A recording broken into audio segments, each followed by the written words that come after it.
સુરેન્દ્રનગરમાં રૂપિયાની લેતી દેતી બાબતે ઝઘડાનું સમાધાન કરવા ગયેલા વ્યક્તિની હત્યા કરી દેવામાં આવી। આખો પરિવાર ધોકા છરી વડે એક સાથે તૂટી પડ્યું, જેમાં એક વ્યક્તિનું મોત થતા તેના ત્રણેય બાળકો અને પત્ની સહિતનો પરિવાર નોંધારો બન્યો। જુઓ આ ક્રાઇમ રિપોર્ટમાં।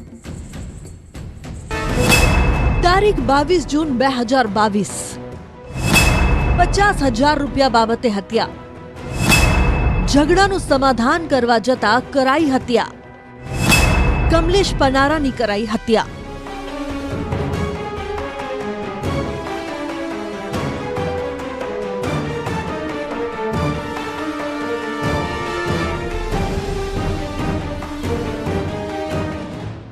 સુરેન્દ્રનગર મફતિયાપરામાં 50 રૂપિયાની લેતી દેતી બાબતે ઝઘડાનું સમાધાન કરવા ગયેલા વ્યક્તિનું ઢીમ ઢાળી દેવામાં આવ્યું।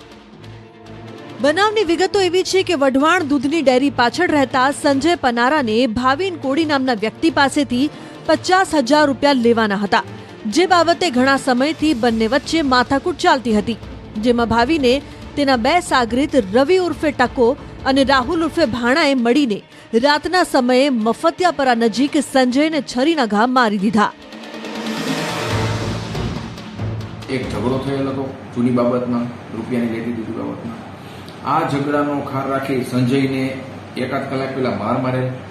એ માર મારેલ હતો તે બાબતે સંજયના કુટુંબી એવા વિપુલ મનસુખ પનારા, કમલેશ ગાંડાભાઈ, ભરત ગાંડાભાઈ, વિનોદ ગાંડાભાઈ, આ બધા આ કામના તુમતદાર ભાવિન તથા દશરથના ઘરે વાતચીત કરવા ગયેલ હતા।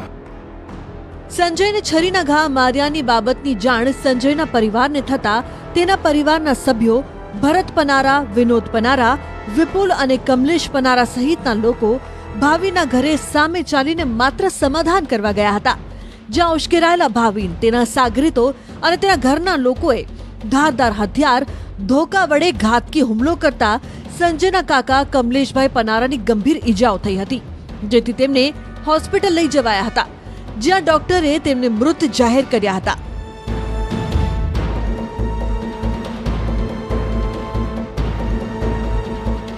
આ દરમિયાન ભાવિન સોમાભાઈએ દશરથ સોમાભાઈ તથા ભાવિન અને દશરથના મધર મરઘાબેને તેમજ તેમના એક અન્ય ભાઈ એવા પ્રવીણભાઈની પત્નીએ તથા રવિ ઉર્ફે ટકો જગાભાઈ અઘારા તથા રાહુલ ભાણો રણજીતભાઈ, આમ આ 6 વ્યક્તિઓએ લાકડી, ધોકા, છરી જેવા હથિયારો ધારણ કરી આ કામના સાહેદો ઉપર હુમલો કરેલ, જેમાં કમલેશ ગાંડાભાઈ પનારા છે એ ગાંધી હોસ્પિટલ ખાતે પહોંચતા જ મરણ ગયેલ જાહેર કરવામાં આવેલ હતા।